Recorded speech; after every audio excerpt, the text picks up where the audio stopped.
Asante sana mpenzi mtazamaji wa Mokenya TV mahali popote ulipo, hujambo. Karibu katika uchanganuzi wa siasa ili nikufahamishe yale ambayo yanaendelea haswa katika sekta ya siasa, kisha baadaye nitakuwa na changanua moja kwa moja. Naomba tu kaweze kunifuatilia maana naileta hii kanda chini ya dakika 10 ili tujue ni kipi ambacho kinaendelea katika siasa. Ningependa kujua unatazama hii kanda ukiwa katika eneo lipi katika ulimwengu huu. Unaweza kuniandikia katika sehemu ya maoni ili tukaweze kujua watazamaji wetu wanatutazama wakiwa eneo lipi.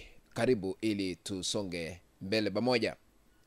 Spika wa bunge la kitaifa Moses Masika Wetangula ameweza kuvamiwa vikali bila kujua. Na katika kanda hii tutakuwa tunachanganua moja kwa moja ni kivipi spika huyu Moses Wetangula ameweza kuvamiwa na ni kwa nini na ni nani mhusika mkuu. Kabla niendelee, naomba kushukuru wote ambao ni subscribers katika channel hii. Huyu Mungu anayebariki wengine azidi kuwabariki kwa sababu mumezidi kunipiga jeki kila wakati. Ombi langu moja tu kwa watazamaji wenzangu ni kusema asante nanyi kwa kuendelea kutazama kanda zile ambazo tunaziweka katika mtandao huu wa Mokenya TV. Muzidi kufunguliwa milango ya mibaraka. Kwa unyenyekevu tu na heshima kubwa, chukua sekunde yako 2 ili ukaweze kusubscribe ikiwa unatazama kwa mara ya kwanza ama umekuwa ukitazama lakini bado hauja subscribe katika channel yetu ya Mokenya TV. Kuna kitu hapo chini kimeandikwa subscribe, bonyeza hicho kidude ili kuwa subscribed. Kando yake kuna kengele, bonyeza kengele ili kupata kanda zote pindi tu tunapoziweka katika mtandao huu wa Mokenya TV.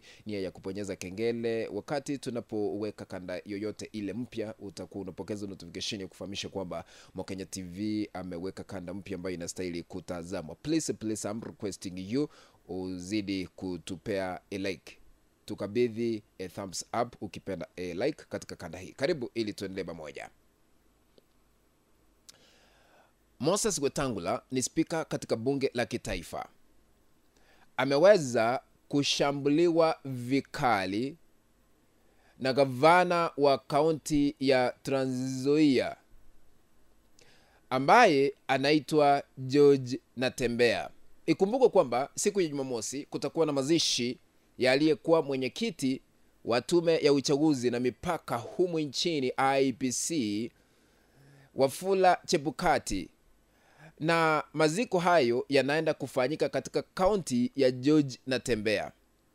Sasa ameweza kurusha vijembe na kumvamia Moses Wetangula ambaye ni spika wa bunge la kitaifa, baada ya kusemekana kwamba Moses Wetangula ametuma kamishena kutoka kaunti ile ya Bungoma ili kutayarisha ground na kuweka usalama hapa na pale. Tumsikize George Natembeya ambaye ni gavana wa Trans Nzoia vile anamsomea vikali kuhusiana na mazishi ambayo yatafanyika baadaye wiki hii ya Wafula Chebukati. Tumsikize George Natembeya gavana. Na mimi nataka kuambia watu wengine ambao bado wanakaa na kasumba ya kitambo, Trans Nzoia sio extension ya Bungoma. Trans Nzoia ni county independent na Bungoma. Ama namna gani? Tuko na watu wetu kule Bungoma, tunawapenda. Watu wengi wakukuzu karibu wote watoka Bungoma. Lakini kwa swala ambaye inahusu Trans Nzoia utupatie nafasi ndogo. Maana hii mchezo nasikia ndio kuja ni confusion inaletwa na watu ambao wanajifanya kwamba Trans Nzoia ina viongozi wanakuja kutupangia. Hata mimi roho yangu haifurahi nikiona county commission anakuja hapa kupangia tutakana tukae kwa amani. Sasa kupangia msitata. Sasa dunia yote naona kwamba Trans Nzoia kutakuwa na vita wakati Chebukati anazika. Kwa sababu watu wametoa kielele na Kisirani kutoka Bungoma kuja kupangia maneno hapo. Sisi hatupigana na watu lakini pia ujinga tupande ujinga ama namna gani? Lazima watu watuheshimu. Kupanga tu matanga ya marehemu Chebukati ndio kushinda sisi kweli. Ningependa ikifika Jumamosi Wetangula anakuja kama speaker wa National Assembly ama anakuja kama kiongozi wa Ford Kenya. Ile heshima tunapatia kulingana vile mtaamua. Kama anakuja kama kiongozi wa Ford Kenya, chama ambacho tulizika ni 10 ndio tutambeba vibaya sana. Lakini kama anakuja kama speaker wa taifa la Kenya, wa bunge la Kenya, pia tunampatia heshima hata kama anataka red carpet tumwekee. Umesikiza vile George Natembeya ameshambulia Moses Wetangula na kumwambia ya kwamba kama unakuja kwa mazishi ya Wafula Chebukati utuambie unakuja kama spika wa bunge la kitaifa ama unakuja kama kiongozi wa chama cha Ford Kenya ambacho hakina viongozi wengi serikalini. Now, I want to put this into perspective so that Kenyans to understand the context ambayo inajionyesha katika matamshi ya George Natembeya ambaye ni gavana. Mbona gavana huyu ameamua kumsomea Moses Wetangula na kumuonya vikali kabla ya siku ya mazishi kufika ya Wafula Chebukati? Number 1 ni kuonyesha ubabe wa siasa za mkoa wa magharibi mwa Kenya. Unajua, katika siku za hivi majuzi tumeona siasa za gavana George Natembeya zikiendelea kunoga zaidi. Na vile anazungumza, amekuwa akidismiss a section of leaders from Western region ambao anadai kwamba wamekuwa wakikaa kwa mamlaka na wafanyi kazi katika eneo lile la Mlembe. Sasa anataka kuchukua fursa kwamba yeye na haya ni kiongozi ambaye anaweza zungumza ama kuzungumzia watu wa jamii ya Mlembe. Kwa nini ameamua kuzungumza hivyo vikali na kumuonya Moses Wetangula? Ikumbuke kwamba wakati mamake Moses Wetangula alikuwa anazikwa, siku hiyo George Natembeya alionekana kuikemea serikali ya Kenya Kwanza ambayo Moses Wetangula anaongoza kama spika wa bunge la kitaifa. Kiongozi wa walio wengi katika bunge la kitaifa, Kimani Ichung'wah, ambaye ni mbunge wa eneo bunge wakilishi la Kikuyu, alisimama kidete na kumsomea George Natembeya siku hiyo na hata kumtusi. Tumsikize wakati huo.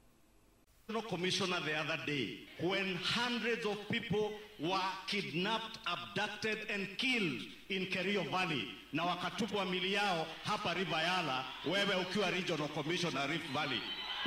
Shame on you. Shame on you. And I say again, shame on you, governor. Baada ya hayo kufanyika, George Natembeya gavana huyu naye sasa ni kama anaonekana kutuma ujumbe kwamba msijaribu kunifanyia vile mlinifanyia wakati nilikuwa kwa mazishi ya mamake Moses Wetangula katika kaunti ile ya Bungoma. Yeye ndiye ananguruma, yeye ndiye ana take control kwa mazishi ya Wafula Chebukati, kwa sababu Trans Nzoia ni kaunti ambayo anaiongoza.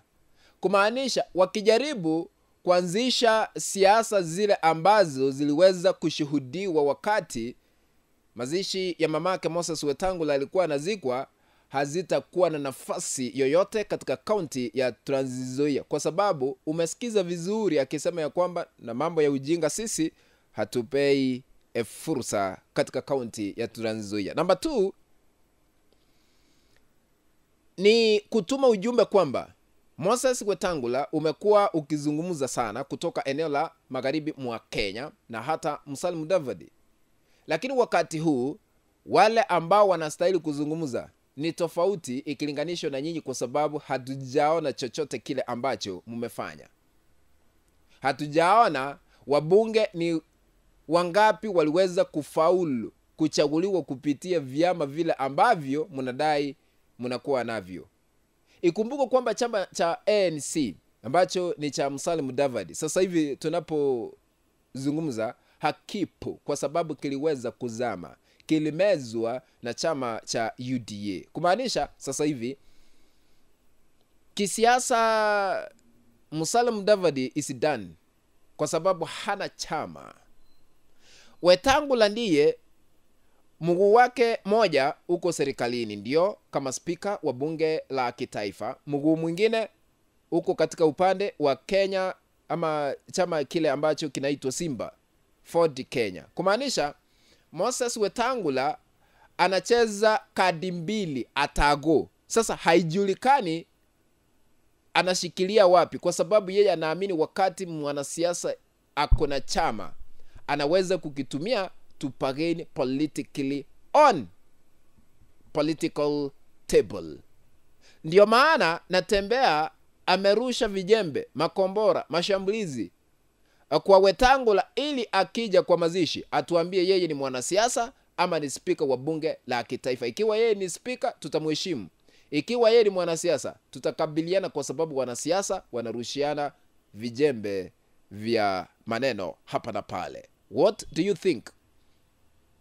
Kati ya Moses Wetangula na George Natembeya, nani yuna ubabe wa kisiasa, ama nani ako na nguvu zaidi kuliko mwingine katika siasa za Mlembe? Tutuandikia katika comment section. Kufikia hapo mpenzi mtazamaji, ndipo natia kikomo katika uchanganuzi wa masuala haya ya kisiasa. Tukutane katika kanda ambayo nitaitengeneza hapo baadaye. Ikiwa unatazama kwa mara ya kwanza, na kuomba tu kwa heshima kubwa uweze kusubscribe. Kuna kidude hapo chini kimeandikwa subscribe, bonyeza hicho kidude ili kuwa subscribe. Tutakadiwa kuna kengele, bonyeza kengele ili kupata kada zozote pindi tu tunapozigawa katika mtandao huu wa Kenya TV, maana utakuwa unapokeza notification ya kufahamisha kwa Kenya TV ameweka kanda mpya ambayo inastahili kutazamwa. Sambaza hii kanda kwa group 1 ama 2 3 katika mtandao wa WhatsApp, na usisahau kutupea like ukipenda thumbs up. Ladies and gentlemen, barikiwa sana, tukutane katika kanda ambayo nitaileta hapo baadaye. Bye bye.